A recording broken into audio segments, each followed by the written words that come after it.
What is going on, ladies and gentlemen? Welcome to the show. Welcome to Southpaw's Tales from the Barstool. I am your host, JD, also known as Southpaw, the owner of Southpaw Laser Concepts. To my right is Kat, my beautiful wife, the saucy and bonita chica of the show. So welcome. Go ahead and say hi. Apparently, I'm not the funny one anymore because he doesn't have it at the bottom of the screen. I don't know what funny is in Spanish. I didn't feel like Google translating, so it's there.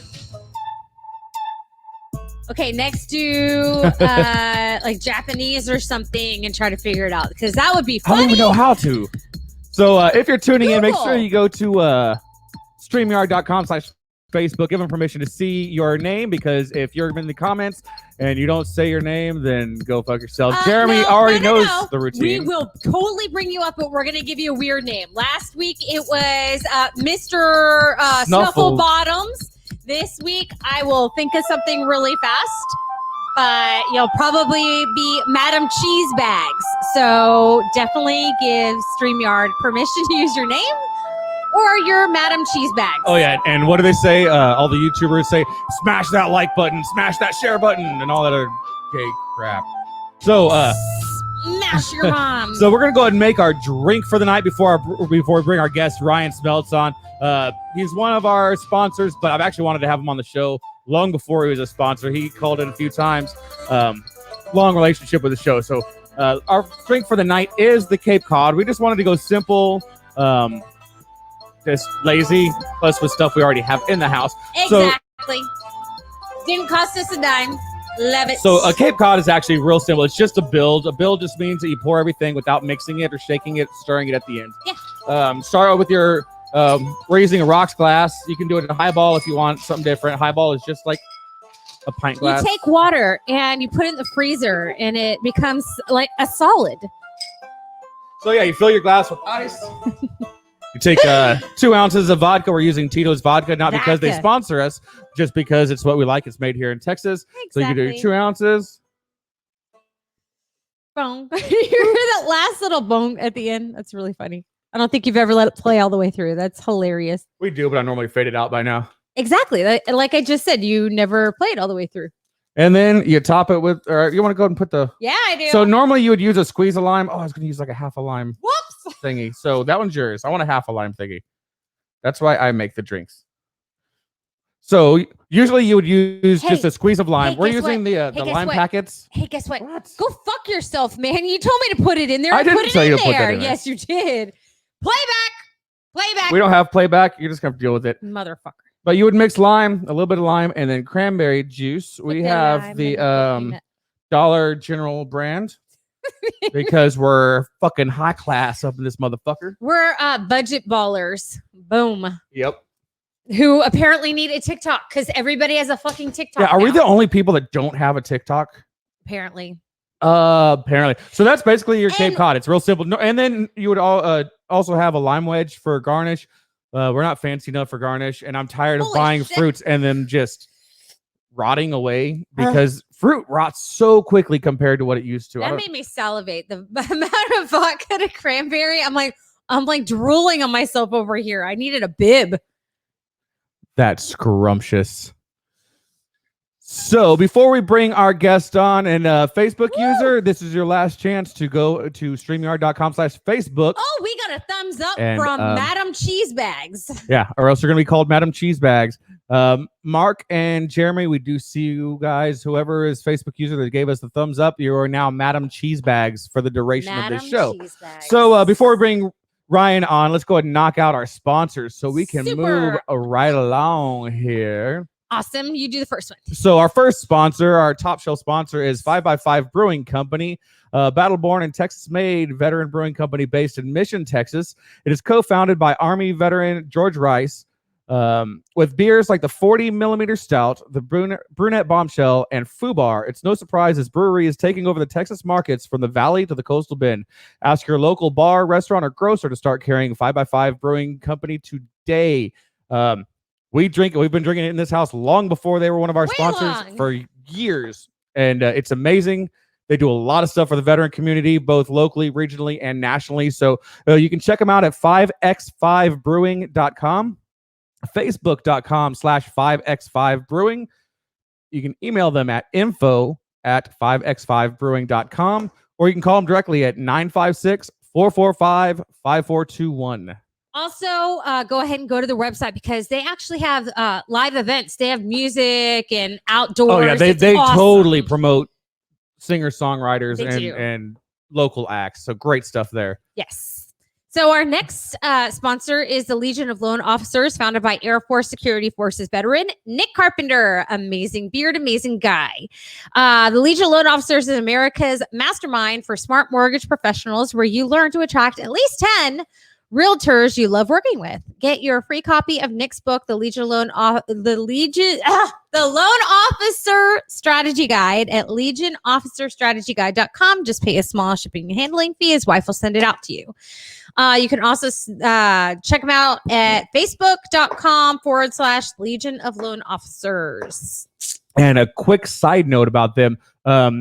Nick Carpenter has an amazing whiskey collection of unopened whiskey bottles. He does. But those are referral gifts for anybody who brings him a new mortgage that he can write. We were talking about our Blanton's whiskey with him, and he was like, that's nothing. Dude's got bottles of Blanton's. Bottles of Blanton's. And if you know that stuff goes for like $250 to $800 a bottle. So if you know anything about Blanton's, you know that they've got the horse or the animals on top, and they have different ones. 7 tops, yeah. Yes, and he's got like a row of tops that he has saved from all the bottles of Blanton's he's had. I'm impressed. So if you know any realtors that are looking for new loan officers and mortgage brokers, definitely hit up Nick Carpenter at Legion of Loan Officers or loanofficerstrategyguide.com. He will send you some free badass whiskey. Moving on though, you got OMOG Construction, who is founded by Marine vet Seth Knox and Matt Anders. They are general contractors servicing the greater Houston, Texas area with a focus on concrete. No job too big or too small, from residential to commercial and industrial foundations and pads. OMOG Construction has you covered. You can find them at omogco.com. That's omagco.com. Facebook.com/omogco, or Instagram omogco. And side note for that one, OMOG stands for One Mexican, One Wedo, and Wedo is Mexican slang for white boy. Going on to the next special one. So I don't know if y'all have heard of these people before, but we are actually talking to one tonight. So this is Veteran Talk Show with Ryan Smeltz. Sound familiar? Yeah, he's here. He's in the green room right now, so you'll see him shortly. All like 7 foot of him.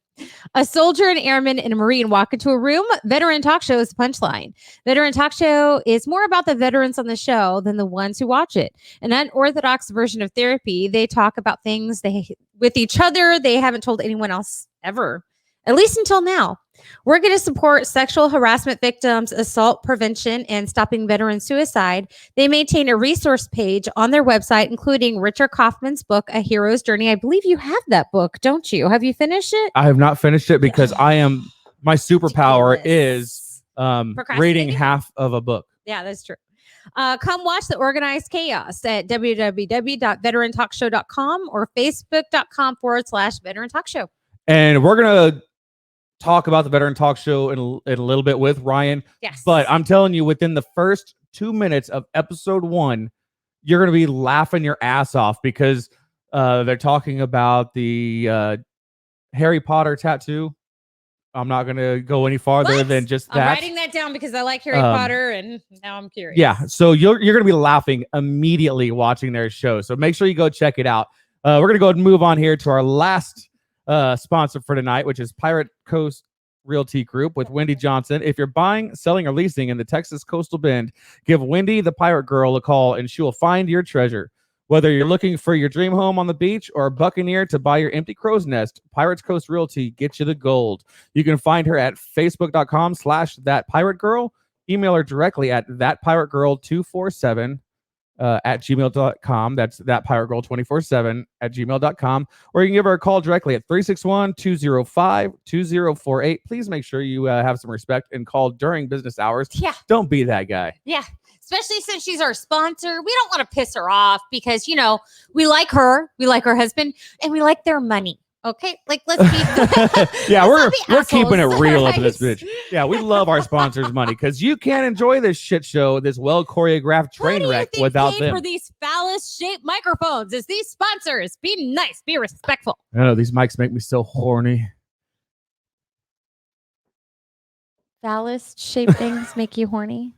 All right, moving on.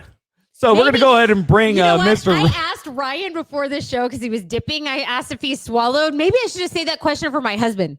Do you swallow, baby? I plead the fifth. So we're going to bring Ryan on here. Hey, stop. God damn. We have two mice working the same computer. So it's like we fight trying to do shit sometimes. So the standard wiper is coming on. So Ryan, now stop it. Welcome to the show, good sir. Thank you, number one, for our sponsorship, but thank you for being part of the Southpaw family for much, much longer than your sponsorship has been. I mean, you've been following since the beginning. We've been friends via various business ventures for a while before that. So welcome. Hi, Ryan. Go ahead and give us your 3-minute elevator pitch on who you are, what you do, what you want to do. How you got that magnificent beard. You know, all of that. Yes, all the above. Yeah. So thanks so much for having me on, JD and Kat. So yeah, years ago, JD was laser engraving, making hats, and I knew Chris Griffith, and he had some hats made, and I definitely bought one of those hats, and I kind of wish I had it on right now, but I have a short rotation of like 3 hats that I wear, and I guess this one out today. But anyways, veteran talk show. Just what they said during the little pitch right there at the beginning is more for the people who are on the show. We've had as many, I think, as 5 guests on at one time, and as few as me and Joe, my co-host. So he's a great guy. Kind of an accident that he's my co-host, but I asked him if he wanted to be a part of it, and he was down, and we've had a blast ever since. So I think my goal with that show was really just providing entertainment for the veteran community that is a little bit more geared towards the serious than most of the other stuff I see. So a combat veteran, Drew Hernandez, and Donnie O'Malley with Vet TV do a lot of the humor side of stuff. They definitely have their serious moments with it, but I wanted something that was a place where we could get together and talk.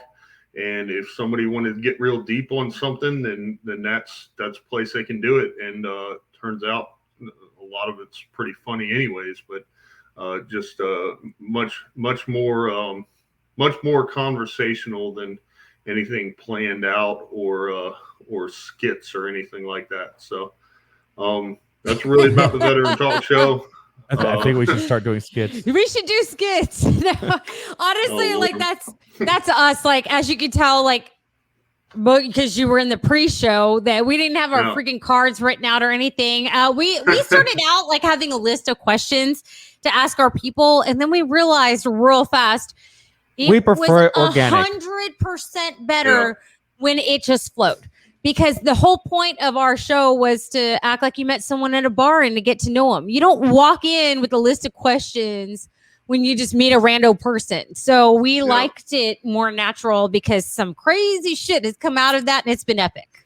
Well, I think what's good about what you've got going with Veteran Talk Show, what we have going, we're not specifically a veteran show. We have a very strong veteran following. I'm a veteran, but we're not specifically geared towards that demographic. But there's a lot of shows similar to yours, similar to ours, that are veteran-centric, but have really busted their ass to break that stigma that's been built around veterans. Stereotype. To some degree by the veterans themselves, as far as we're all broken, we're all alcoholics. I We're all don't think junkies. Hollywood did y'all any favors, though. Oh yeah, Hollywood. They show fucked veterans us. all as homeless and broken, and they're all, they all need therapy. They all can't have jobs because they're dysfunctional. They don't really do y'all any favors. Yeah. But I think like what you have going, where it's just the organic conversation, I think is really good and really helpful, even for the outsider. I've tried to push veterans or civilians to go watch your show as well, because it's going to give them a good insight on who we actually are, and to understand and get some empathy with how we react to certain things. Dysfunctionally functional. Yeah. Dysfunctionally functional. Just like a good marriage. Yeah. What's a good marriage? I need a Webster's dictionary on that one, dude. Can somebody define that, please? Speaking of marriage, dude, I haven't known you very long, but my husband swears upon you, so I'm sure you're a good guy, but boy, did you marry up. Your wife is fine. Like super fine. He showed me pictures. I was like, damn. How? What? I know my wife is getting ready to leave me for your wife.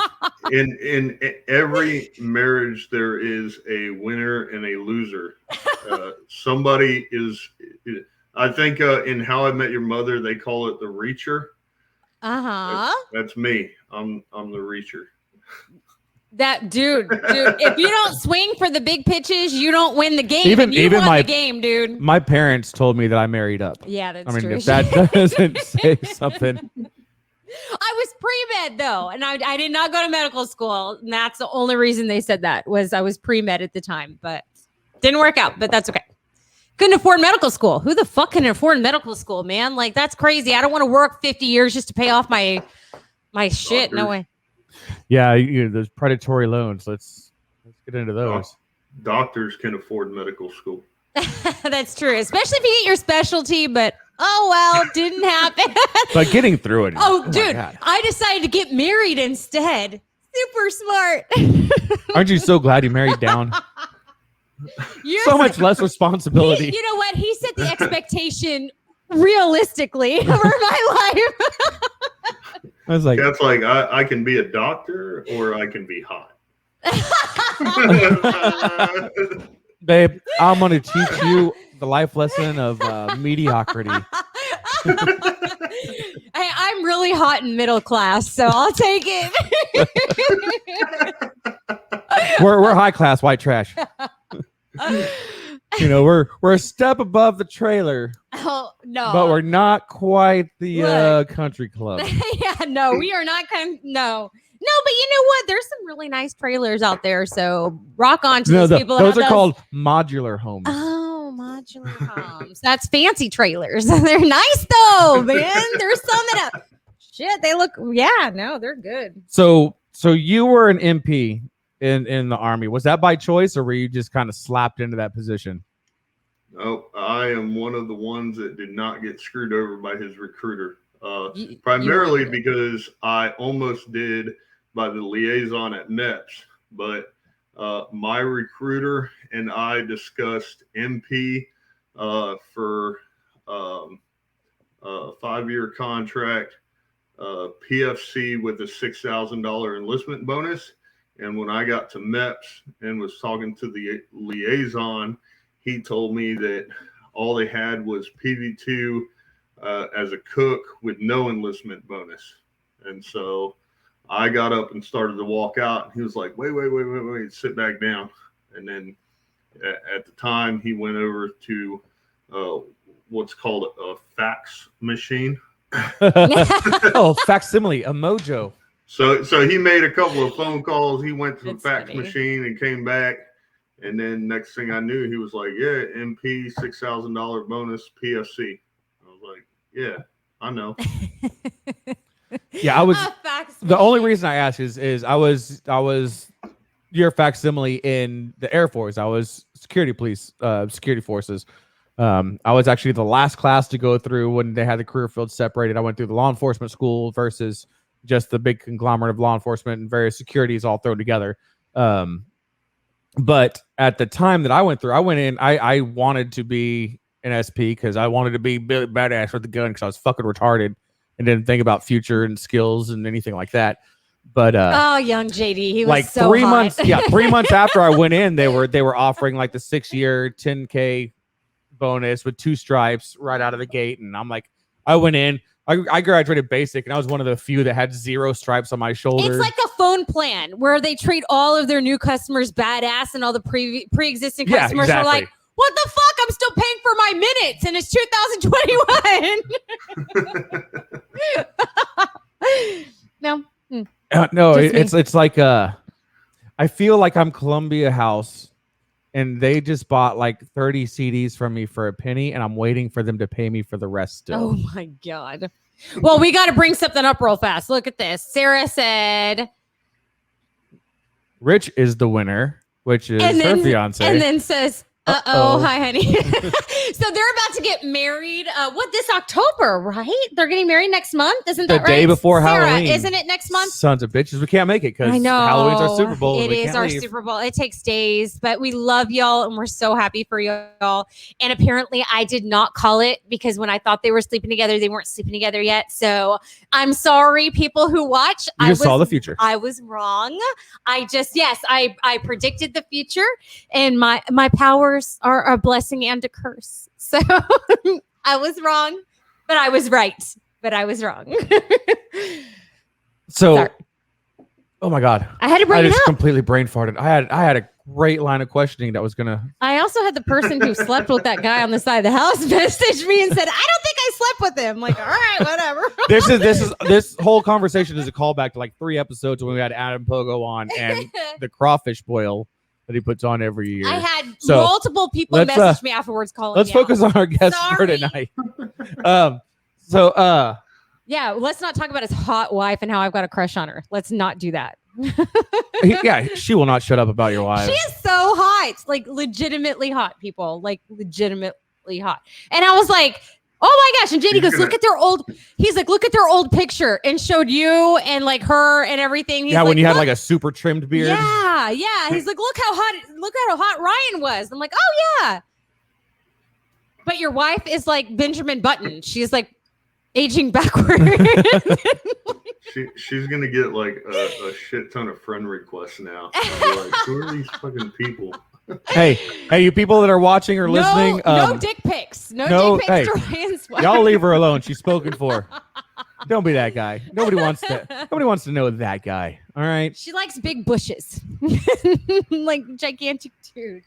So you were in the military. You did what? 10 years is what you had said, right? Yeah. And then you did.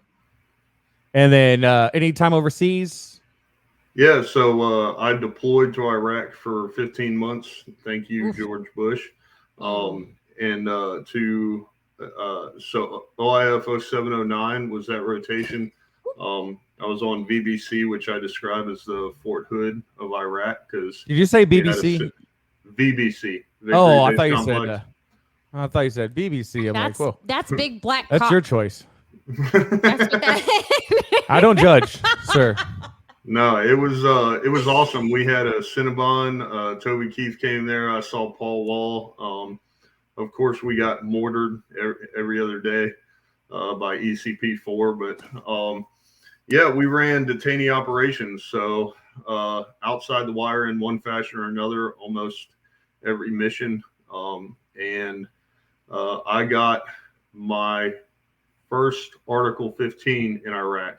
So I went from a platoon who was running high value detainee operations and a pretty set schedule to the first sergeant's driver, where I got to run whatever mission he wanted to go on or get lent out and drive. So I did everything from resupplies to some sort of convoy operations like convoy security.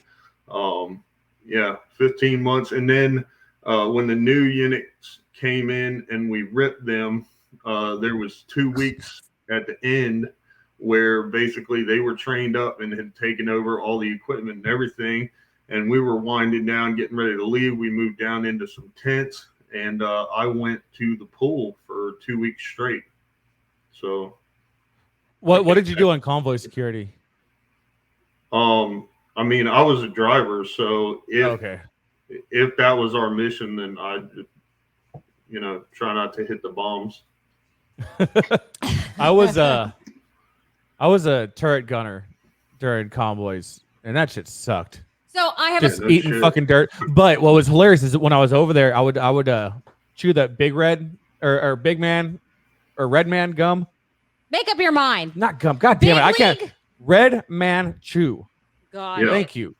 Okay. And if you've never done it, that stuff gives you the nastiest, thickest spit. I mean, this stuff, the viscosity of this stuff makes like motor oil look like water. I mean, this stuff is thick. Gross. And I have a cheek full of that stuff, and we're cruising down the highway, running cars off the road, doing whatever we got to do, and your mouth gets full at some point of spit, and you have to spit. So I turn my head and just, and you can literally watch the stuff goes whoosh, whoosh, whoosh, like gigantic elastic bands, and then it slaps a Humvee's window right behind me, and you hear on the, God damn it, Tyranny, cut that shit out. No, I do have a question, Ryan, to kind of call back to previous episodes when that was someone's unpopular opinion was like, or whatever that. So I have actually met and hung out with Toby Keith for a few hours once upon a time in my life. Someone met Toby Keith and said that he was the worst celebrity they had ever met. So did you meet him or did you just see him perform? No, I just saw him perform. I don't know if there was a meet and greet. Damn it. Because I'm like, someone out there has had to have had a good experience with this guy, but everybody I talked to has had a bad experience but me. And I'm like, shit. I never got to see any good USO shows overseas. That pisses me off. Like, all we ever saw was like cover bands that were just going over there to kind of get their paycheck. Yeah, and that but was you it. were Like, also Air Force. You stayed in a hotel and stuff. So I'm just kidding. A woman? I will fucking beat you. They were living in tents and shit. Like, they deserve to have something. Yo, okay, so JD, when we got over there, we ran Cropper, the theater and tournament facility, for about a month and a half. Because 15 months, so I guess it was like, well, we have a mission for you for 12 months, but the other 3, like, you can do this. So and running the TIFF was bad because you're basically a cage kicker. And for that month and a half, obviously we didn't have equipment. We weren't leaving the wire. It was go to work 12 hours a day, and then go to sleep if you can catch any sleep in 100, 120 degree weather. But it was bad anyways. But I always say if we had to run that mission for the entire 15 months we were there, I'm sure that there would have at least been Article 15s, just people getting in trouble, people having a bad time because it was miserable. But the barracks right next to our tent, that's actually where they put the females. And then the Air Force was in there too. So it did kind of look like a hotel. I mean, they had air conditioning, they had a bathroom. They had the women inside like of the sons room. Of bitches. Yeah, and we're over there in the tent, like with the mattresses wrapped in plastic, where you go to sleep and wake up, and you're just in a puddle of your own sweat. See, and we got somebody watching right now. Jeremy, who was we went to Albania, not just him, in '99, and he says that we got to see the Dallas Cowboy cheerleaders in Albania, and I was actually Mark saw him too on the Independence. So Dallas Cowboys cheerleaders are all over.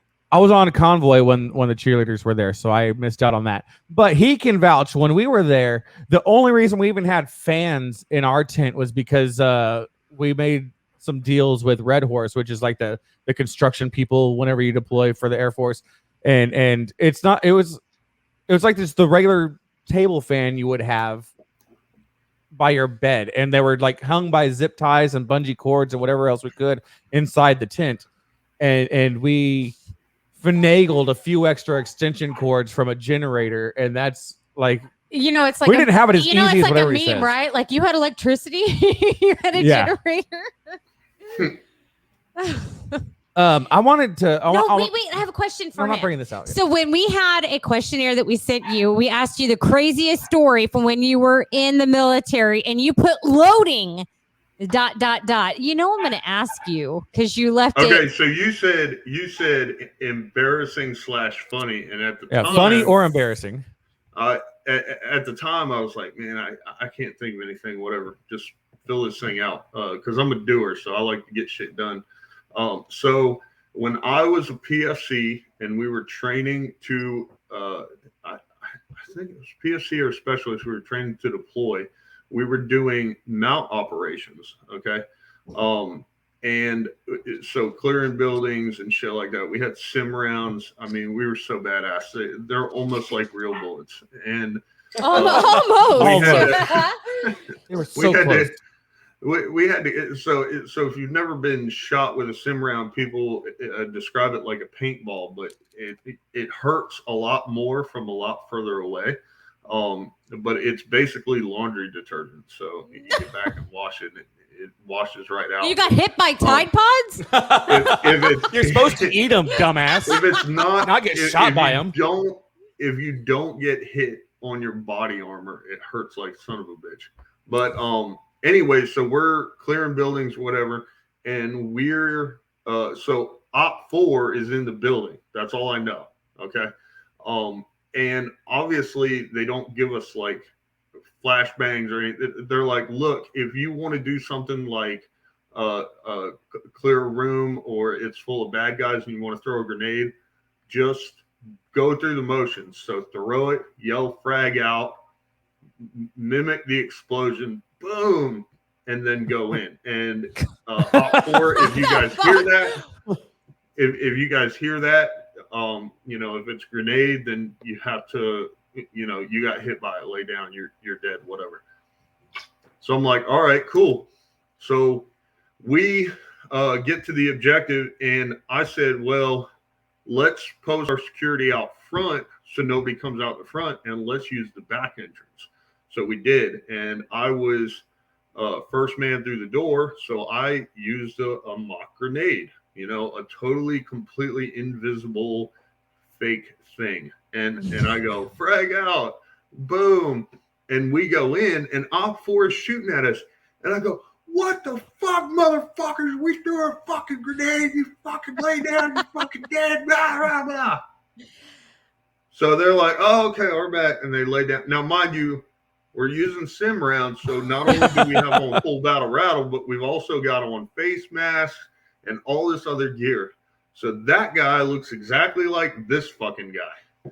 So we get done with the exercise they call index, one of my favorite words, and we go out and we hold the huddle, and the battalion commander is there. And so it's like the entire company circled around the battalion commander, and he's out there talking. This is good training, I'm really excited I got to participate in it. And I'm like, in my head, I'm like, what in the hell is he talking about, participate? And then he goes, so whoever, in the building over here threw the grenade, I'm sorry. I didn't know you threw the grenade. So at that moment, I realized. So that was the brass I had just cussed out my battalion commander. Oh, shit. Hey, he deserved it. He pulled the fucking 10-year-old playing army in your backyard bullshit. No, not time out. Pew, you missed me. No. You missed me. I wasn't ready. Pew, I got armor. Pew. This is shark proof. Fort Hood. So that was at Fort Polk. And then at Fort Hood, his son-in-law was my platoon leader. Oh, my God. That was all. He was a good dude. I told him that story. He thought it was funny. He said he talked to his father-in-law. He remembered the situation. Obviously, he didn't remember me. You were lucky to have sim gear or sim rounds. We had the really shitty like second generation, maybe third generation Miles gear. And for those of you that have never used Miles gear, basically it's like high tech laser tag. You use your regular weapons, M16s, various machine guns, whatever. Me again, citizen. I'm so glad that my tax-paying money is hard at work, you asshole. But basically what it is you have It's You military grade though. You so use it doesn't blanks. work. Oh, as long as it's military grade. So is my phone case, and I've already broke it. Oh yeah, I'm just military grade saying. does not mean it works well. No. Exactly. It's just like that phone case. But basically, what it is you have your LBE or LBV, which was the predecessor to any of the shit you see on TV now that they wear. Basically, it was like the old Vietnam era, like suspenders with a belt that has all your gear on it, and it has like sensors going up, and then a sensor for your helmet, but what we did is we figured out that since if you put tape on it, it won't read. No, well. You fire a blank and it activates the Miles sensor to shoot the laser at the sensors. Well, it goes off the recoil. So we figured out that if you slap the buttstock of your weapon, then basically you're sniping with a silencer at that point. So you can just sit there and point it in some general direction, prop it against your body, and just pop, pop, pop, just slap the butt of your M16, and you're sitting there and you just hear people's Miles gear going beep, beep, and it is obnoxious. It's like 100 decibel loud, consistent ring. That is awesome. That is awesome. Pretty much like tinnitus. I thought you were going to talk about those guys. Like we went to a laser tag place, and these fucking kids, these like groups of chads came in, and they had taped over their damn sensors, and we're like, cheating sons of bitches, rotten hell, you fucking 12-year-old. Like, oh, I mean, I know. Very few times in my life have I wanted to drop kick a 14-year-old as badly as I did right then. You're such a fucking liar. You want to drop kick 14-year-olds all the time. You just go in public and you're like, I'm going to drop kick that motherfucker. Like, yeah, I know, baby. Okay, yeah, I retract my last statement. I was like, he does that all the time. Like, all the time. All the time. JD, I want to go serious for just 1 minute. Oh, no. Or probably a few minutes. Just because this is the week of the 20th anniversary of the 9/11 attacks. That's true. Anybody that was alive and older than a toddler age remembers exactly where they are, what they were doing. Like all 5 senses can be recalled on that day. And I just kind of wanted to go around the table, as it were, and talk about where we were. Anybody that's watching or listening right now, be sure to put in the comments your story, or if you want to join us for a brief moment to tell your story, where you were at, or want us to read it, just put it in the comments and we'll go that way too. Ryan, you're the guest. We'll let you go first. Where were you on 9/11, 2001? Yeah, so I'm 35, so I was still in high school. When it happened, I was walking from one class to another. But to say that it did not have an effect on me enlisting would be a lie. Whether or not that was the sole deciding factor, it was not, because my now brother-in-law had already enlisted when I decided to go, and I had been talking to recruiters before and after that. But yeah, it just definitely took a hold of my brain, I guess you could say, and just a lot to kind of comprehend. So what grade were you in? 10th grade, I think. Wait, how old are you? He's 35. I was like, dude, I was a senior, so holy shit, you're younger than me. Yeah, I graduated in 2004, so that's I didn't want to spend a lot of time on it, because it's like I walked from one class to another, and then I don't think they did that media lockdown they normally do. They played it on the TVs, because we had this in-school news program or something, and it was up there, and they played it, and then we went through the rest of the school day. I'm sure there were kids that went home or wanted to go home. We had friends whose relatives were in the towers when it happened, because they had business up there of some sort. But I guess me personally, I was lucky. Like, none of my immediate family was up there or involved in that. So we, I didn't have all that going on, but it was definitely something where it was like, but what do you mean terrorist attack? It's like it just because nothing like that had happened up to that point. So it's like I don't, I know I'm young, but I don't understand like. Yeah, in our lifetime, the only terrorist attacks we'd ever dealt with was like Ted Kaczynski, the Unabomber, the Oklahoma City bombing. Well, we were young. Well, I don't know about you because you're old, but we were very young when that happened. So that's a vague recollection, if anything. About your point, go fuck yourself. Got it. I'm not that fucking old. Can I take a picture of that and put it in my pocket? So I also want to go over the comments because, I think this affected everybody. So like Ross said, in Tampa assigned, and remember getting the call from our unit to be ready to go help. You want to read Jeremy's because the line. Yeah. Jeremy and I were actually working together. We were both SPs in the Air Force, working mid shift. I'm going to read his story and then I guess I'll just go into mine right after. Sounds good. But he says, just got off working a mid shift at 6:30, went to the apartment and went to sleep. Roommate Esparza came and woke me up and showed me what happened. Then we started getting dressed again, waiting for the call. Stopped at Hooters on the way in to get something to eat because we knew it was going to be a long day and night. I was actually on the same shift as Jeremy. And I remember we got off at 6:30. I just moved off base, didn't have a landline there. This is before cell phones were really affordable and just a normal everyday technology. So we were still waiting for a landline to get put in the new apartment. Didn't have cable there or anything yet. I remember driving off base, had the local rock and roll station on, and they said that a plane had hit a tower. And I had thought, because it was so nondescript and there was no urgency in the DJ's voice, I just thought some rich dumbass flew his Cessna into it and didn't expect anything else of it.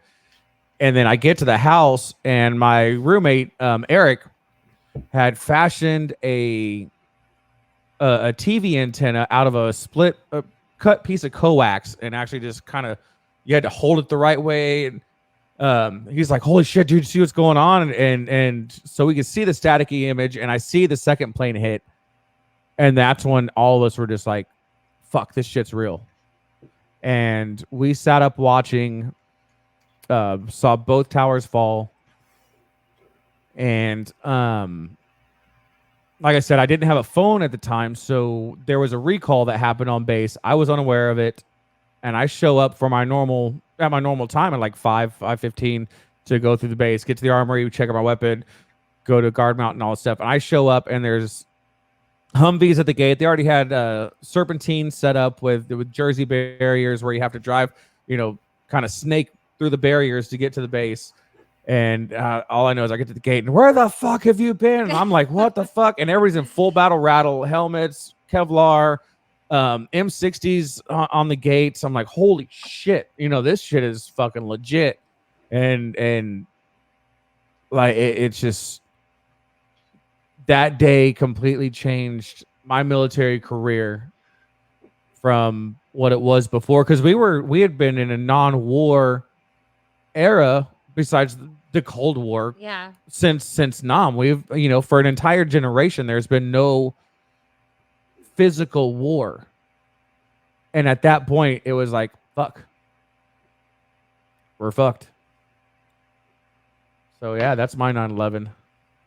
Well, I'll go ahead and tell mine, and then I'll let you read Rich's. So I was a senior in high school. I guess when the first tower got hit, I was on my way to my government class, believe it or not. So when I got to my government class, our instructor, Mr. Reyna, said, so there's been an incident. An airplane hit one of the Twin Towers in New York. So we're not sure if it's a terrorist attack or if it was an accident. We're going to go watch it on the news because this is relevant to the government, because, that regardless of what the situation, the president's going to have to handle this, and this could be a learning experience. So we're like, okay.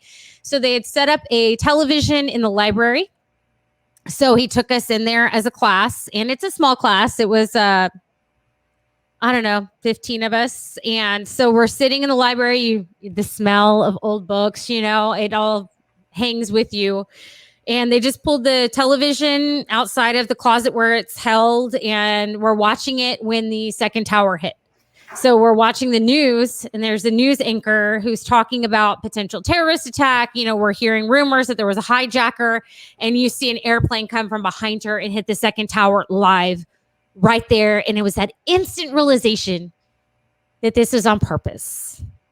And it was it was an attack against our country. And that was hard. I was 17 years old, and I didn't understand the ramifications of it at the time. So watching that live was hard. And as soon as it happened, everybody scatters to the four winds. Parents are picking up their kids. I was a senior. I drove myself to school. So by the time they hit the Pentagon, half the kids were out of the school by the time. And then when the third hit, when it hit the Pentagon, then that was it. It was like me and a handful of other kids, and the teachers were like, go home, be with your family. So it was scary, because it was like everyone was like, oh my God, we're going to get attacked everywhere, all over the US. And it was this panic. And like I said, people came and pulled their kids out of school midday. I mean, and it was in the morning. I think it was 9, 10 o'clock in the morning. So yeah. But it was 10, perfectly no one was there. It's it was perfectly scary. Understandable panic, though. I mean, this was our Pearl Harbor, if you think about it. Terrifying, but just as a 17-year-old, and to go from one class to the next, and the hallways are all but empty, it was intense. It was a very intense situation, and it was the best way I can describe it is liminal. Do y'all know what liminal is? No. I'm too stupid to know good words. Liminal is, if you walk into an abandoned hospital and you just get that creepy, eerie feeling, like you go into an abandoned facility and it's eerie. And that's how it felt. It was just overwhelmingly unreal and creepy and just haunting, really. Haunting. I think haunting is a very good word. I think a lot of us can really grasp that description of it. Mark Ramsey said that he was at work, Paraloft at NAS Corpus Christi. And Rich says, I was down at Kaplan June trying to get all my paperwork in for leave. I had to go out of my apartment to go get a copy of my battle training report for my platoon sergeant. I heard it on the radio when it happened. The air raid siren sounded off, and every Marine was recalled back to base ASAP. 20-minute drive took 4 hours, as every car entering the base had to be checked for explosives. I thought we were being attacked by kamikazes. Well, where is Camp Lejeune? Where is that at? I have no clue. Because I know Rich lives in New Jersey? There's a lot of. I think every Marine's been at Lejeune at some point or another. I've heard the name a gazillion times. I have no fucking clue where it's at. Because I don't know. What's Chair Force? It's by Jacksonville, Florida, North Carolina.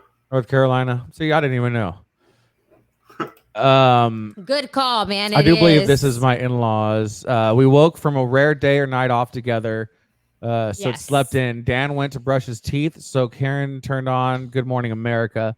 The news was showing and talking about the first plane hitting. We watched in terror as the second plane hit. We called our daughters immediately and texted our oldest, whose spouse was in the Air Force. It was unreal. We were ready to hug our girls, then go fight. We're Americans. We don't allow terrorists in America.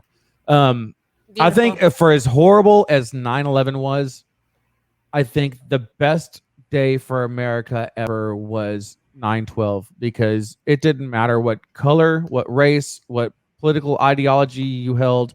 There was nothing that divided us on that day. On 9/12, we were united. We were all, and still are, Americans, regardless of your background, regardless of anything. And I think that is a beautiful sentiment to make, is, it gave us a common purpose, and that was to unite, regardless if it was to fight or just to be that shoulder, to be that support.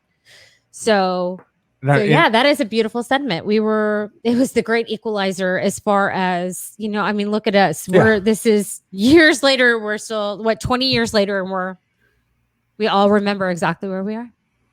So if everybody that's watching, we are talking about our 9/11 stories to some degree. We're not going to ruminate on it for the entire show. This is supposed to be a train wreck and a shit show and fun and laughs and everything like that. We just being the 20th anniversary, I think it's very important that we discuss it. We never ever forget how we felt that day. We promise never to forget, and we mean it. We will not. So keep putting your stories in the comments. We'll read them kind of sporadically as we go through the show. We're gonna get back on track to just being toilet humor and dick and fart jokes. I had a question, Ryan, before we started the show. You were telling a story and he told you basically to shut your mouth and just say it on the show. What was that? Yeah, what did I tell you to say for the show? I can't remember what it was. Oh, are you talking about the that's how the fight started? Probably. Maybe. Yes. So I've got several here. My wife was hinting about what she wanted for our upcoming anniversary. She said, I want something shiny that goes from 0 to 150 in about 3 seconds. I bought her a bathroom scale. And that's how it started. Oh, my God. My wife and I were watching Who Wants to Be a Millionaire while we were in bed. I turned to her and said, do you want to have sex? No, she answered. I then said, is that your final answer? She didn't even look at me this time, simply saying yes. So I said, then I'd like to phone a friend. And that's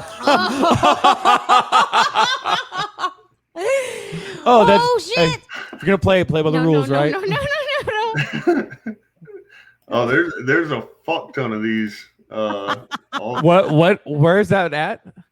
I just Google that's how the fight started, and you get that's how the fight started. Okay, yeah. We're gonna have to. That's how the fight started. So tell me. Okay, I had another question for you. Like, tell me about this Harry Potter tattoo. Oh, so you got to watch episode 1 of Veteran Talk Show. That's Joe. So it's me in the first episode. It's me, Joe, and one of our friends, Jacob, who's in the Air Force. And we're literally like, I had just turned everything on and hit record. And Jacob's like, I want to talk about this Harry Potter tattoo you have, Joe. And Joe's like, it's not Harry Potter. It's a really bad John Lennon tattoo. And that's okay. Wait a minute. That's season 1, episode 1 of Veteran Talk Show that Ryan hosts. Oh my god! That's like within terrible. Like 30 seconds of it starting. If that tells you anything about where this show goes. I hope it looks like Harry Potter, not Dobby or something. My favorite part about that episode is he's talking about his tattoos, about how you got to strip down and do the duck walk. And Jacob goes, "Man, you were doing that before we started this episode." And for the civilians that don't know what the duck walk is, it's something you have to do during your medical clearing before you can get in the military. It's basically you have to squat where you're like balanced on the ball of your foot and your toes, and you squat and you're buck ass naked in a room with like a bunch of other dudes. And these doctors have probably been doing this since World War I. They're the same fucking dudes that have been there forever. The same doctors. Yes. Oh my god. Yeah, they're fucking immortals. But you squat and you have to like waddle from one side of the room to the other. And I guess they're checking to make sure that your butthole doesn't fall inside out and that your balls are where they're supposed to be. But you have to go all the way across the room, turn around, and all the way back. And that's what the duck walk is. I'm really glad they don't do that to pregnant women. I'm just saying some buttholes are going to fall. In all fairness, Kat, I'm sure that factors into it. When he said a bunch of dudes, all the women are in another room doing the same thing in front of each other as well. So making sure that their hoo-ha's fall inside out. If there's a woman in there that doesn't know she's pregnant or knows she's pregnant and trying to get one by, then I'm sure there are pregnant women who do that. Look, I'll just be honest, Ryan. You know when women go to the bathroom together, we're doing that walk. Are you going to be ostracized from the girl gang now? Everybody asks what women are doing. One, it's none of your fucking business. I'm just kidding. Two, it's the duck walk. It's the duck walk. We're just making sure anuses don't fall out when we're walking. You got to make sure because we're wearing thongs. So. Oh, was it your anniversary last week? I can tell. Every freaking time somebody talks about an L, I talk about our anniversary. Who's an L? Yeah. Like, do you want me to draw you a picture? I'm really good at stick figures. Oh, do it, please. For the love of God, do it. No, I'm calling the ball. Never Manchester. a good thing. Manchester. I don't have You gotta paper. draw I it. don't have paper. No, it seeps Well, through. All right. I'll draw anal on a freaking damn it. See, and this is why you tune in, folks. This is exactly why you tune in. There's Our somebody stick figures watching right now that's like, oh. Oh, so that's I'm an gonna L. put a Oh, a bow no, I on the get it. girl's head. Have you ever seen? Do you remember the movie Employee of the Month with Dane Cook? Fuck yeah. That's where it comes. That's where there's like, who's a Nell? Oh shit, that's right. When they're in the locker room. when or it, whatever, yeah, they when wrote it has Who's a Nell? Alright. the thing on his picture where it says "I love anal," and he's like, "Who's a Nell?" Who's a Nell? So if you have not watched Employee of the Month, if you want to see some retarded humor, it's okay. Let me expand this screen. All right, here's Kat's drawing of an L. That is beautiful. See, we are classy as fuck on this show. You I see can do that high class in art? stick figures, okay? Hand it to me, people. Let's do this. I'm much more interested in another a camera angle showing Kat like this in front of the camera. No, I had my butt out and everything, asking for it. No way, Jose. Stay classy.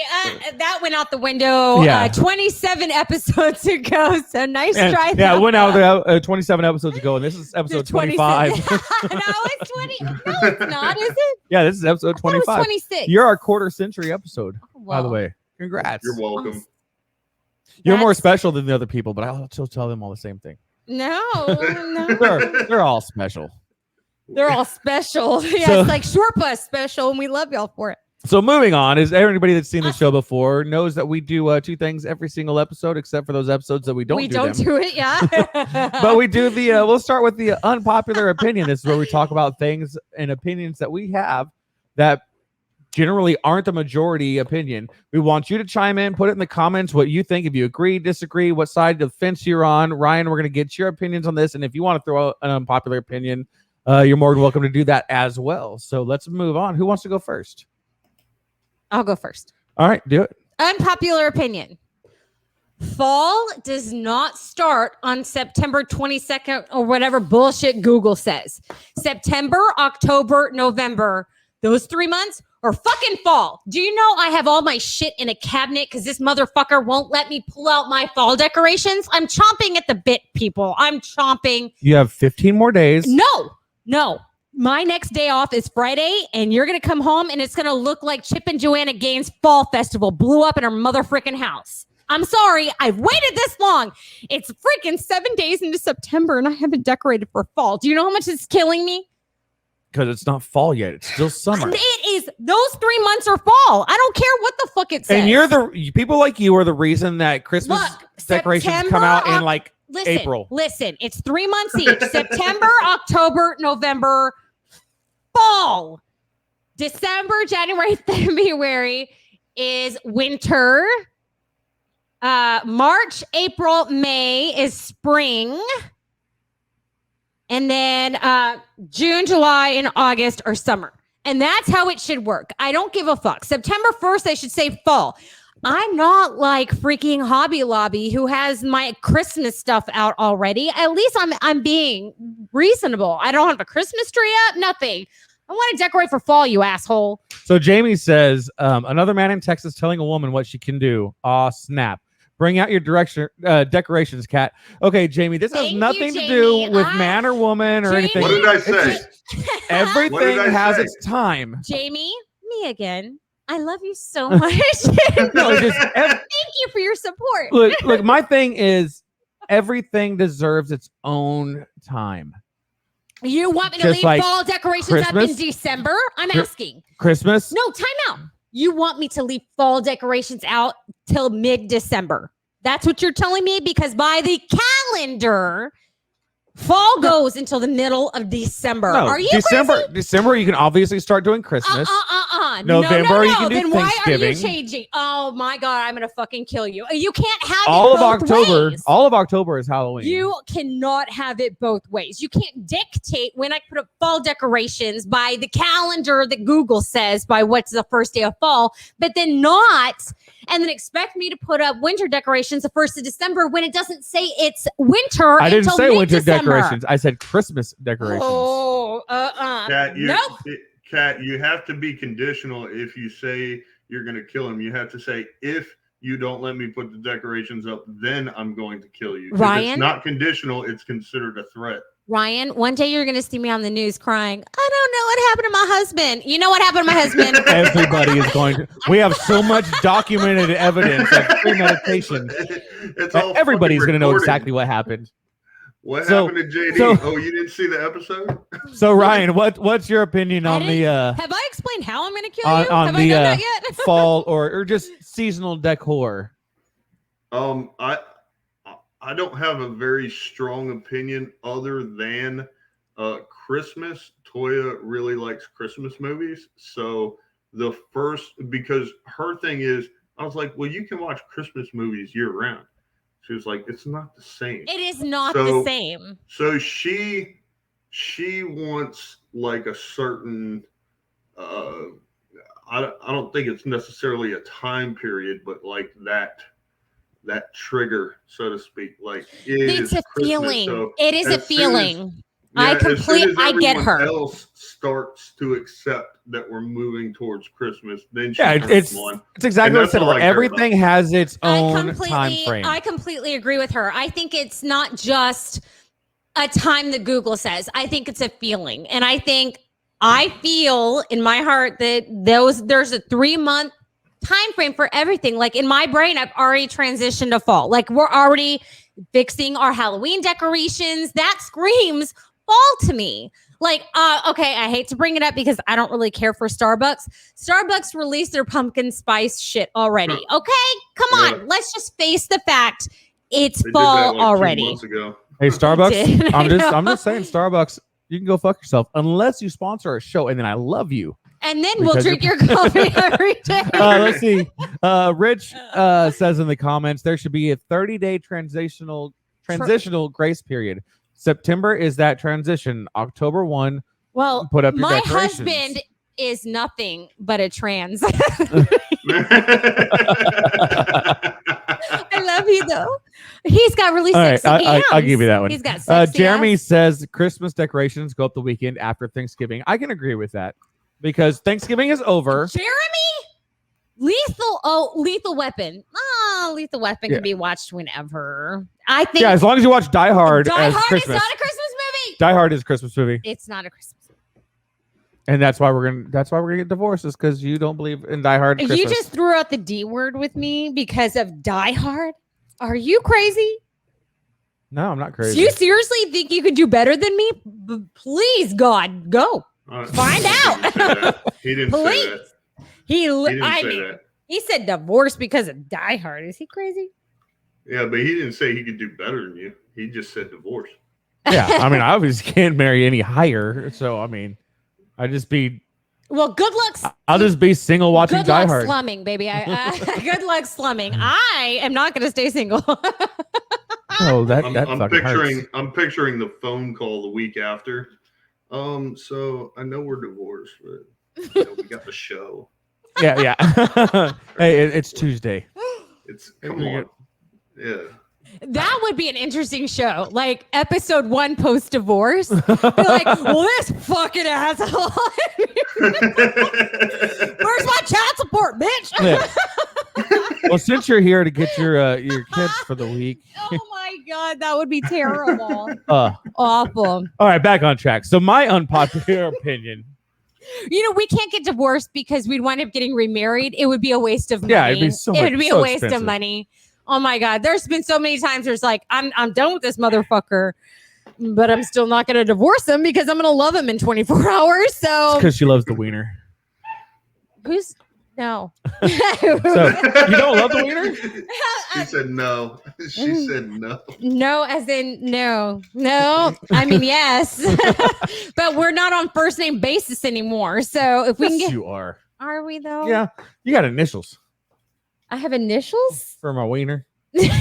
What? We're some things need to be private. Like your wiener? No, not my wiener. What are you talking about? Initials? Yeah, moving on. No. Write No, it down. no, Write no. it down so only I can see it. What initials are you talking about? I haven't signed your wiener. What the? I don't know. I didn't carve my initials in it. Cat. Wow, you went a I have completely no idea strange what the fuck direction. you're talking Okay, about. so moving on. My unpopular opinion is that I have initials. I think that college is overrated while trade schools are underutilized. Wait, you didn't? Oh, wow. Okay.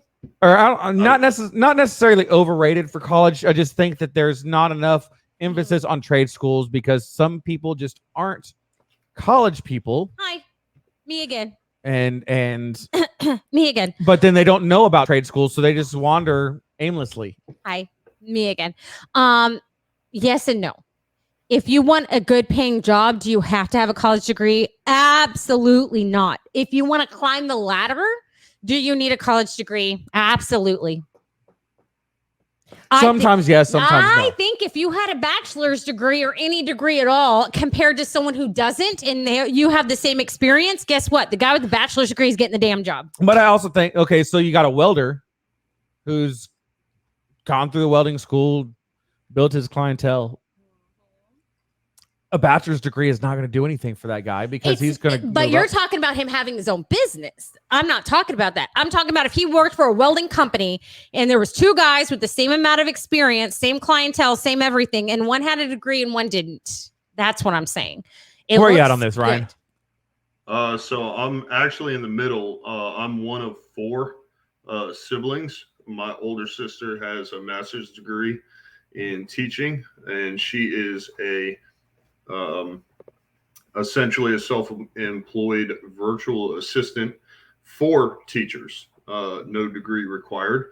And my brother is a high school dropout, never got a GED, owns a multi-million-dollar plumbing company. Yes. And I was in the Army for 10 years. My little sister is still juggling the idea of school versus military versus skills or trades. And I got out of the Army and went into plumbing, where troops for trades and my GI Bill paid for a lot of different things. Saw a lot of success and a lot of money and a lot of opportunity in that, and ended up going into sales, where there is no apprenticeship for that. And I wanted to make sure I used my GI Bill. So I actually finished my bachelor's degree in business. And so do I use my college degree? No. Where my opinion really differs from a lot of other people is a lot of people who are for the trades and against college degrees, who do not have a college degree themselves, are coming from a standpoint of like level of difficulty. And so having done both, I know that a college degree is not easy, and it does offer, as a lot of people I listen to on podcasts, a certain level of credentialing, very similar to what Kat was just talking about. So I think that's important. I think it's more up to the individual, but I do think I definitely agree 100% that enough emphasis is not placed on skilled trades, because I agree. If you want to be a millionaire, you can go into the trades and you can be a millionaire. I think that's a fair aspect. And even Rich said, yeah, that's not true, Kat. I'm a longshoreman and my bachelor's degree is absolutely useless here. Seniority and experience on the job is how we climb the ladder here on the dock. Sorry, I had to lean forward. So Rich, thank you for your insight. You're absolutely right. It is situational. It is. Oh, wait, let me finish. It is absolutely situational. And I would never diminish trade school, because I have a friend who was a welder. He went to trade school and he made a fortune doing offshore welding off the coast of Africa. He made more money in 2 years I will ever see in my lifetime. Yeah, so he retired at like 27. He did. It was 28. But yes, he was in his late 20s and retired. Now he works just to get out of the house. So Absolutely. And the level, and I don't measure success by someone's college degree. I think success is being happy and satisfied and being able to support yourself in life. So you know what? JD made way more money in the oil fields without a college degree than I did in the medical fields with a college degree.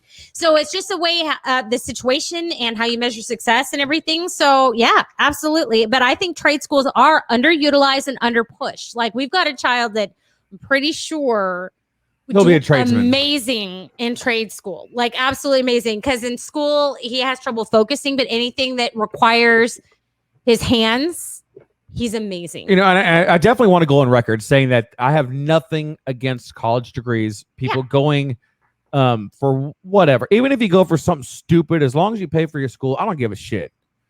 People get all butthurt about people going and getting underwater basket weaving degrees. If you want to do that and you're paying for it, I don't give a shit. But yeah, it's as both of y'all worded it. It's just trade schools are underutilized and under recognized as far as, especially being in high school. I know that I was not a college person. I do not do well in the classroom. If you give me the book, give me a time frame and say, get ready to test out, I can make it happen time and time and time again with really good results. But if you put me in a classroom environment to where I'm stuck doing it at a certain pace and I'm listening to lectures, I zone the fuck out. I don't retain material. I do have a question for you, though. Do you think joining the military is pushed enough? Because college is pushed throughout school. Trade school, not so much. Do you think the military is pushed? We're in Texas, so maybe we're a little biased. You know what? My opinion of the military being pushed has changed significantly versus 10 years ago. 10 years ago, I would have said every able-bodied young man should serve. Young man. Voluntarily, of course. Or I say, okay, not young man, but anybody that's able-bodied should serve voluntarily. And now the way the world has become, our leadership has come, the way the military is structured and led. It's very hard for me to push somebody into the military now. I think the problem is after you get out, you don't have the resources you need. And that is the saddest fact about our country. Veterans do not have the resources they deserve. Period. The end. But we have more resources today than what they've had 10 years ago, 20 years ago, 30 years ago. The resources we have available at our fingertips is substantially higher. So what's your opinion on that as far as pushing somebody in the military? What would your opinion be on that? As far as something to do after high school versus trade schools and colleges? I mean, I think it's got enough attention. I'm okay with where it's at now. And I mean, the way they've been handling it, because we've all served beside that guy that didn't want to be there after he enlisted or his parents forced him into it. And given how much of a quote unquote team activity the military is, if you've got one weak link because he just doesn't want to be there, then it makes it miserable for everybody else. So if you turned it from a volunteer force into a voluntold force and everybody had to say do 2 years of service after high school regardless, then you would end up with a bunch of those sandbaggers who are just dragging the rest of the team down. That's why I was like, people talk about how it should be mandatory. There's a lot of other countries that do a mandatory 2 or 4 year hitch in the military, both some socialist countries, some capitalist, some hybrids. I'm a firm believer that we should stay a 100% volunteer force, because you're going to get a lot more out of somebody that wants to be there versus somebody that doesn't. So we have a few comments on that. So we'll start here with Jamie, and I'm going to go down all of Jamie's comments. Me too, JD. Not now. Not after what I've learned the past 10 years. He said, for profit PTSD is lucrative, sadly. He said, I like the idea of... I'm sorry? I'm sorry. Oh my gosh. She said, I like the idea of SOBs, discipline. I was reading Marx. I'm so sorry, Jamie. I was reading Marx also. Discipline, established routines, and the fundamentals structure like the military offers. It's become a business for billionaires. So fuck to the no. So then we've got Jeremy, who says, it wasn't pushed when I went to high school in Corpus. I actually had to find the recruiting office myself. So did I. Yeah. Mark says today's military is not the military of 4 years ago. And he said, way to pussified. Way too pussified. Yeah, way too pussified today. All right, so let's move on. Ryan, what is your unpopular opinion? If you don't have one, it's okay. Yeah, job searching can be fun. I disagree. I fucking hate job searching. Job searching sucks. Yeah. Especially, so I'm going to put this out because this is a nugget that I just learned as I'm going through my job search when I had to close down my business and go back to the workforce. And my resume looked gorgeous printed out because a long time ago, you used to be able to go into a business with a paper copy of your resume and shake a hand and get a job. You can't do that anymore. Everything's done online. You upload your PDF or your Word doc. And I come to find out, and the Texas Workforce Commission, which is basically the unemployment office for Texas, they have veterans reps. I got with the veteran rep there, and I gave her my resume, and she's like, hey, because of the bullet point style you have on your resume, the software that reads all the keywords that employers look for won't read those. Won't read anything past the bullet point. Nope. Just because it was a fancy looking bullet point. But if I change that to the black dot, yes, the software will recognize every word after that. So if you have a very fancy looking resume, change your bullet points to the black fucking dots. And you're going to get the job. Congratulations. And you're going to be seen a lot more often because HR is going to get your resume instead of it being kicked out by the artificial intelligence. Something stupid, but because they all go through this automated system that weeds out the words they're looking for, Google looking for this job, what words should I use on my resume? Hate to say it, but there are words they're pulling out through an automated, a computer's doing it, not even a person anymore. So Google the highlighted words, the words they're looking for before you submit your resume, because even that in this day and age makes a difference. So that's just word to the wise, because like I said, the first thing that sees your resume and weeds through it is a computer, and it matters. I have a seizure resume. You said seizure resume. What? Did I say seizure? You said that.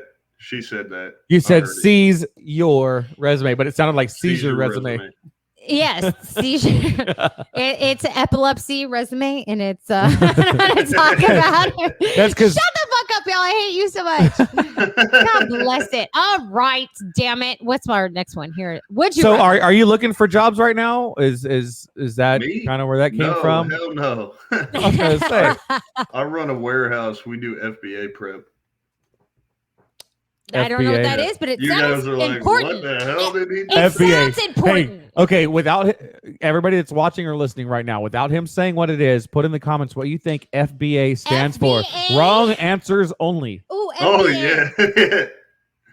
Oh, yeah. Fucking ball assassin. Well, let me see. He's in he already said he's in plumbing. So No. He was in plumbing. I've done that. I was about to say, if you're in plumbing, what did you say? I said fucking ball assassin. Nice. Jeremy says full bags of ass. Good one. I'm gonna say, full bootylicious ass-tasness. I don't know. Fuck, this is hard. Fuck you. Full bore assgasm. Assgasm. Why not? Can you draw me a stick figure of an assgasm? No, I can't. All right, so while y'all are putting the FBAs up there, we're going to move on to Would You Rather. So if y'all have watched the show prior with Ryan's comments, you know that he wipes standing up. And of course, I could not go a whole episode without bringing it up. Of course. So my would you rather is in honor of him. Would you rather wipe someone's ass or have someone wipe your ass? Someone wipe my ass. Yep. Yeah. No question about it. Just Ryan. No, I'm with him on this one. 100%.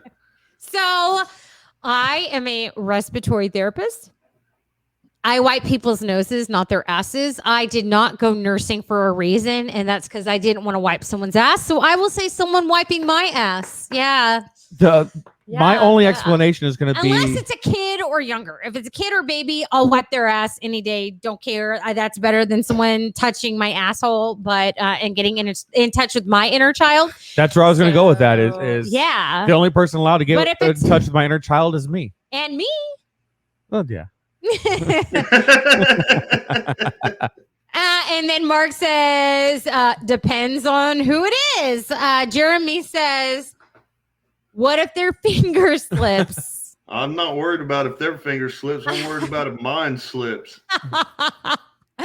You don't want your finger to be like, yeah, ew. That's not gonna like happen. our son. Yeah, I get brown stuff at the end of my finger or black stuff. He said black stuff, and I'm like, black. Yeah, my fingers turn black. You mean underneath the nails or like the finger? Underneath the nails. Okay, that's dirt, dummy, or it's your poop. Like that's not. He thought like he's dying or something, and I'm my like, finger's turning black. He's 6. Okay, no, you have dirt underneath your nails. All right, so my would you rather? I mean, I hope it's dirt, not poop, but either way. Would you rather have a time machine or a teleporter? Huh. A teleporter. I'd get myself in trouble if I had a time machine. I'll be honest. And just to alleviate any questions, there are no negative, outcomes for either one. They're both equally positive. No more Alabama wet wipes. I googled that shit and even looked up the images. Don't do that to me again. That's in the comments for those of you listening. Jeremy says time machine. So what do you think, Ryan? Time machine. Time machine? Nope. Teleporter. If I went back in time and I changed anything, I wouldn't be where I'm at, and that's not what I want. So I don't want to go. I don't want to take the chance of fucking something up. I feel like time machine, you can go when. But if you do anything, you can just go anywhere. I can already go anywhere. But if you change anything, you change everything. You know what I mean? If you step on a fucking butterfly, yeah, but that's what he says. You're gonna take his advice when you're traveling through time? You fucking crazy? No. Okay, yeah. Let's say that we have. Let's say that we do have. Not worth the risk. Okay, let's say we do have Isaac Asimov's rules of time travel. He's the one that came up with the butterfly effect and wrote that original story. Oh my god, I hated his movie. The movie had nothing to do with his book, and I was so disappointed with that because I knew you hated it. Awesome.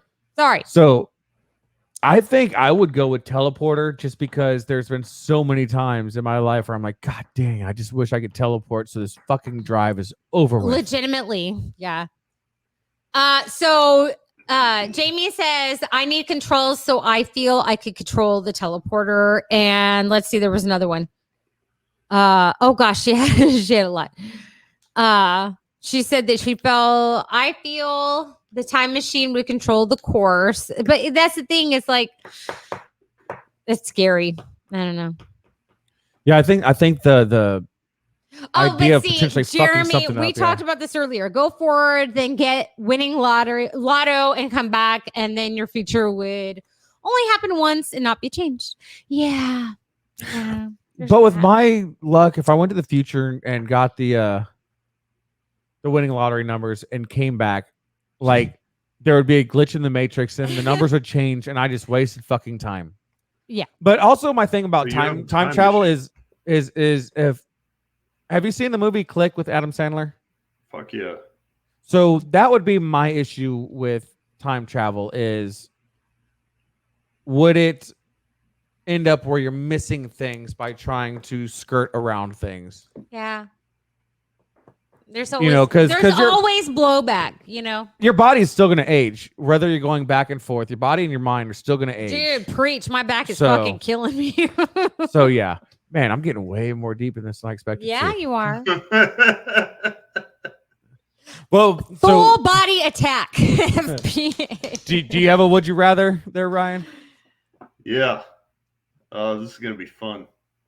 Would you rather have everyone you know be able to read your thoughts, or for everyone you know to have access to your internet history?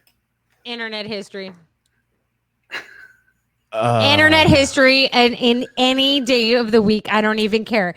One, it's not that bad because I rarely look up porn anymore. I just use my imagination. And two, I have filthy. Okay, look, I'm getting to my prime because when a woman hits her 40s, she hits her sexual peak. I have sexual thoughts about 23 hours of the day. I don't need people in here. Poor JD. He's exhausted. Okay. I agree with Jeremy. Jeremy says, what's option number 3?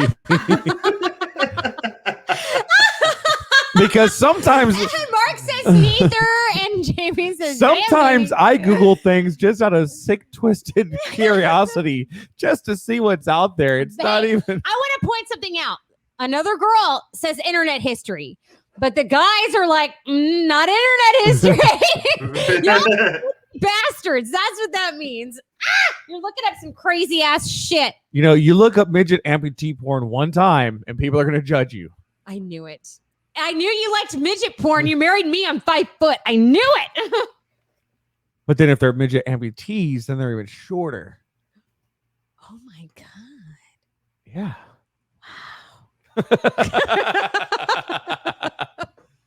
See, and that's why guys don't want their internet history searched, because we just visual of we just Google shit just to see some fucked up shit, not because it gets our engine going.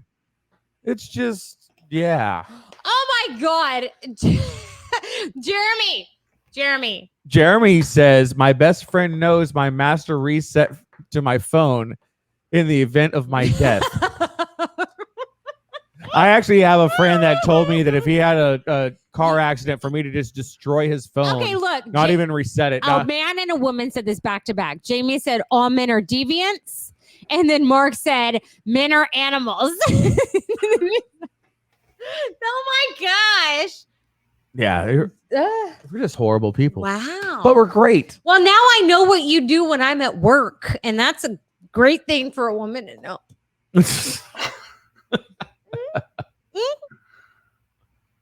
Yeah. PT midget. See, Jamie says her husband said women are animals. I agree with your husband, Jamie. Women, you know what?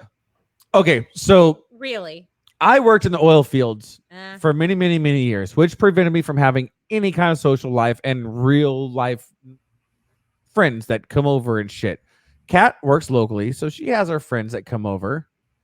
I've heard what women talk about when they get in fucking groups, and women are more fucking disgusting than the dudes' locker room talk is. I don't give a shit what any of y'all say. Women's wine talk is worse than men's locker room talk any day of the week, hands down. Okay, that's the last time I tell you about work talk. All right, last time I tell you. I don't tell him about like my girlfriends coming over and the filthy shit we talk about, but I did tell him a very funny anecdote about us like talking about anal at work and like, you know, safe words and things like that. Last time I tell you anything. Rude. No, from the people you've had here at the house, the shit that I've heard. I have no idea what you're talking about. Yeah, we're just gonna move right along. I don't know what he's talking about. Oh, my fucking mouse isn't working again.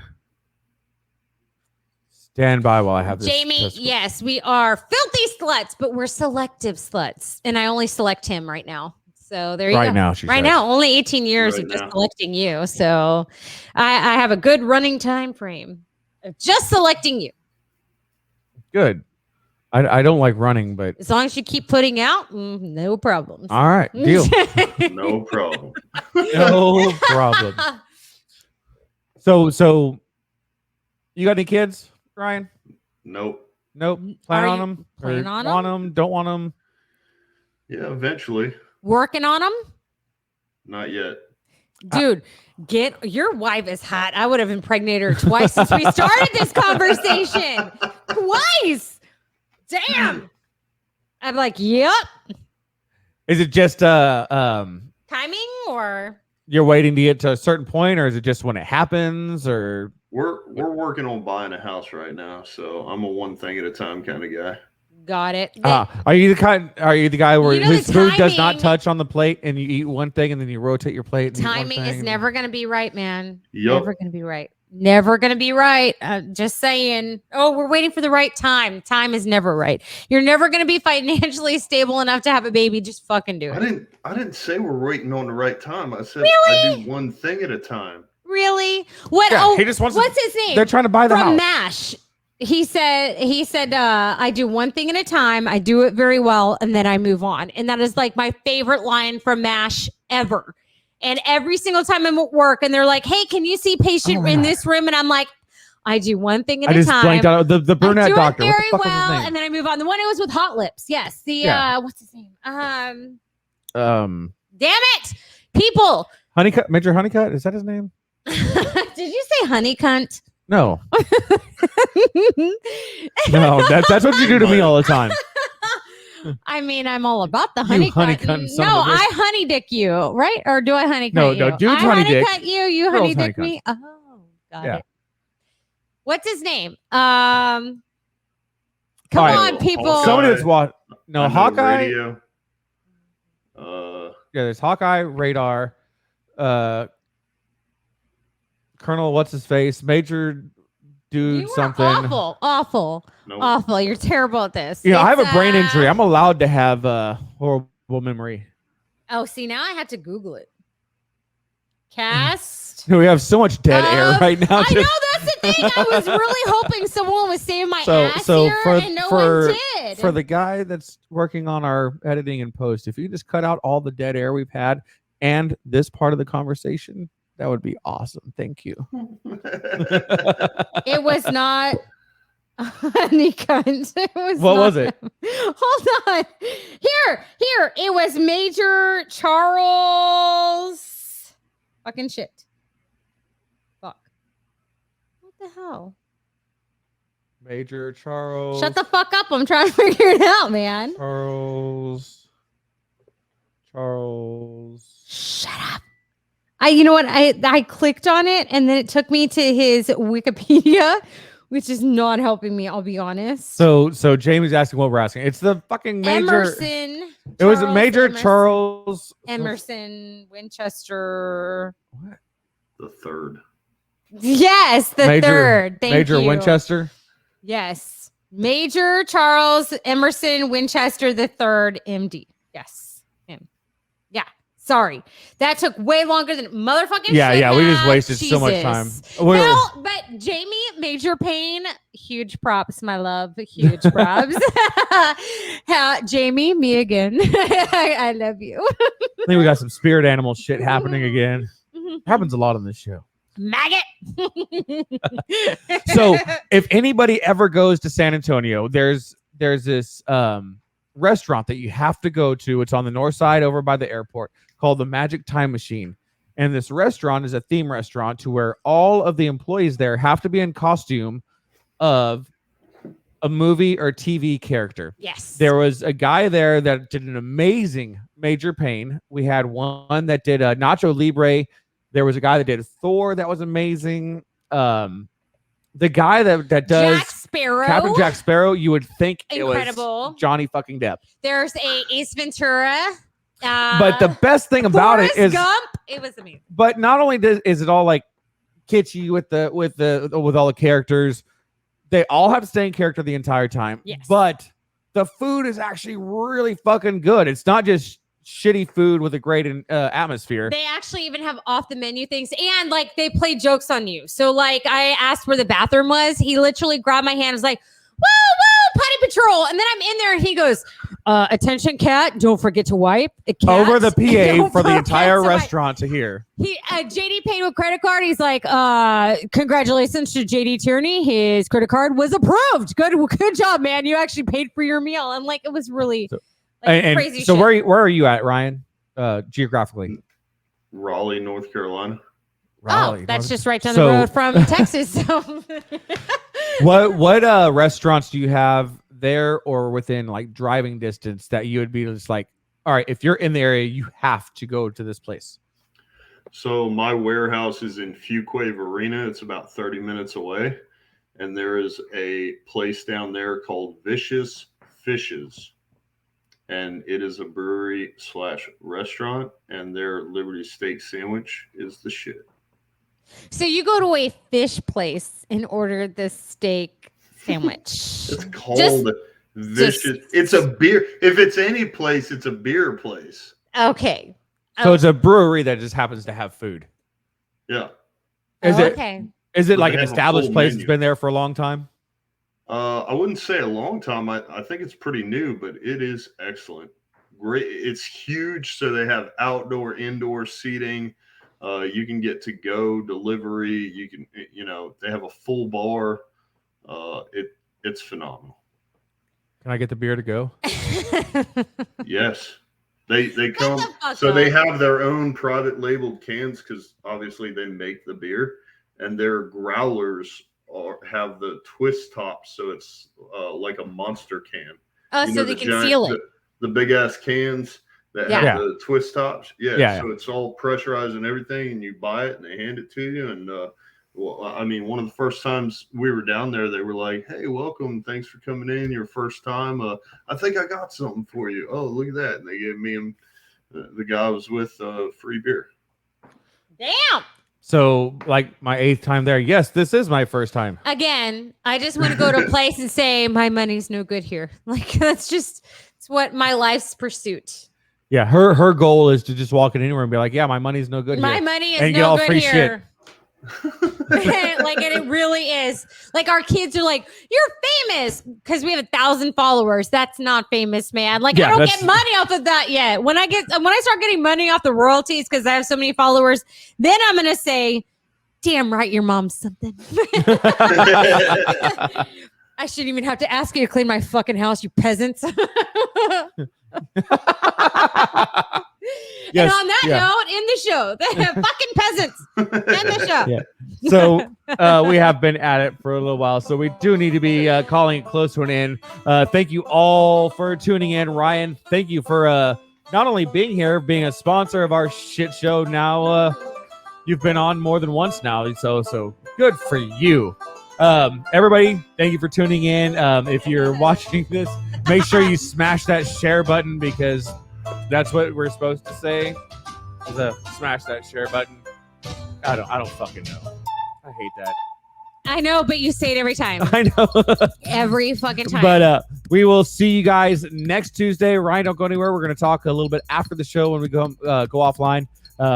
If you are out watching this and you are drinking, please wait till you sober up to drive home. Find a sober ride, an Uber, taxi, something. Next week, we are going to do a family-friendly episode. We're even going to bring our kids on and have a actual, honest-to-goodness family event right here on Southpaw Tales from the Barstool. I am going to try not to use the F-bomb, not one time. I am not going to try that. Motherfucking time, so I got to get it out of my system My right kids now. are used to me saying the F-bomb, so We're going to try. I'm not going to break tradition. So bring your kids on, have them ask questions, and we're going to try to behave ourselves for once. No, she will. I'm going to be me. But thank you all. We'll see you next week. Make sure that you share this. Make sure you like it. Make sure you go to our YouTube. Make sure you go and check out the Veteran Talk Show at veterantalkshow.com. Check out Ryan's shit. It's fucking hilarious. You're not going to regret it. Not at all. But we will see you guys later. Y'all take care. Love you all. Same drunk time, same drunk place next week. Bye, y'all. Like,